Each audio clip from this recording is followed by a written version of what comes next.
In this video, we'll be looking at dilations. A dilation is a transformation that changes an object. It either enlarges or reduces the size of a figure proportionately. When a figure is dilated, the image is similar to the pre-image. By similar, we mean it's either the same size or also the same shape. So basically all we're doing is we're taking an object, let's say we have this triangle, and we're either making it bigger or we're making it smaller. That's all a dilation is. In dilations, we have something called a scale factor. The scale factor describes the size change from the pre-image to the image. If the scale factor is greater than 1, then the figure increases in size. In other words, it's an enlargement. If the scale factor is between 0 and 1, then the figure decreases in size. It's a reduction of the object. There is a way we can find the scale factor. To find the scale factor, we need to pick two corresponding parts of similar figures. We put the corresponding part of the dilated figure, in other words, the new image, over the corresponding part of the pre-image, and we reduce if possible. The angles will remain the same measurement in a dilation. So the important thing to notice on this part right here is anytime you have a scale factor bigger than 1, it's going to get bigger. The new dilation is going to be bigger. Anything less than 1 will make it smaller. Let's do a practice of actually finding the scale factor. So here I have two triangles that have been dilated. Well, one's been dilated from the other.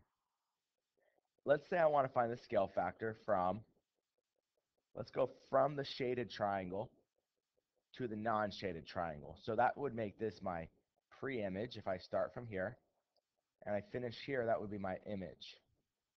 So what we just learned is we put a corresponding side of the image over a corresponding side of the pre-image. So 3, well, what side does 3 correspond to on this triangle? 12. So we do 3 over 12, which equals, when I reduce it, 1 over 4. So my scale factor would be 1 over 4. Now, let's say, instead of going from the pre-image being the shaded triangle to the image as the small triangle, actually, let's go ahead and leave that up there so we can compare. Let's do our pre-image as a small triangle and our new image as the shaded triangle. So pre-image and image. So 3 is the pre-image. That won't go on top this time because the new image is what goes on top. So 12 over 3, which reduces down to 4. So when I went from the shaded to the non-shaded, it got smaller, hence my scale factor is less than 1. But when I went from the non-shaded to the shaded, it got bigger, hence my scale factor is bigger than 1. All right, when we dilate an object, we always use something called a center of dilation.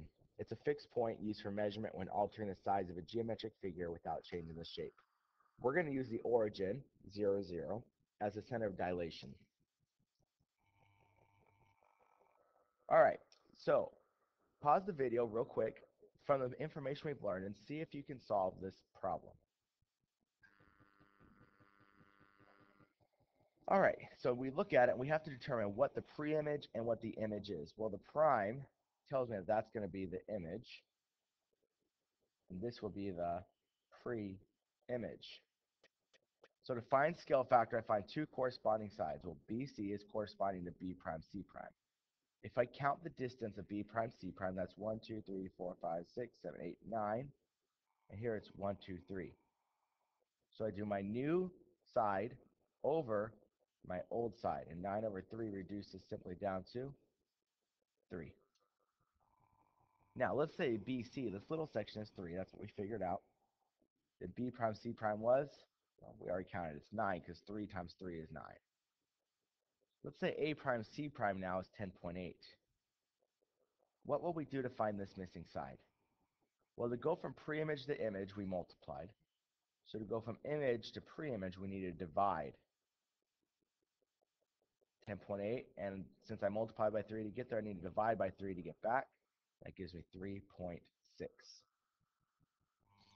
If measure of angle BAC, this angle here is 50, then the angle up here would also be 50. Because remember, the angles stay congruent in a dilation. So triangle ABC is obviously not congruent because the sides aren't the same, but it is similar to A prime, B prime, C prime. All right, let's look at this one. We want to go ahead and dilate triangle ABC with a scale factor of 2. Pause the video, try to see if you can come up with the new points. Scale factor of 2 means we're going to multiply everything by 2 to make it 2 times bigger. So 3 times 2 is 6, 5 times 2 is 10, 1 times 2 is 2, 2 times 2 is 4, 4 times 2 is 8, and finally 2 times 2 is 4. So all the sides of this triangle became 2 times bigger. So there's 6, 10, 2, 4, and 8, 4. Oops, not a perfect line there, but you can see the triangle, the sides are about 2 times as long. So the rule is 2x, 2y. All right, pause the video and try this one now. All right, so scale factor is 1/2. That means we're going to multiply everything by a half. In other words, we're going to cut everything into half.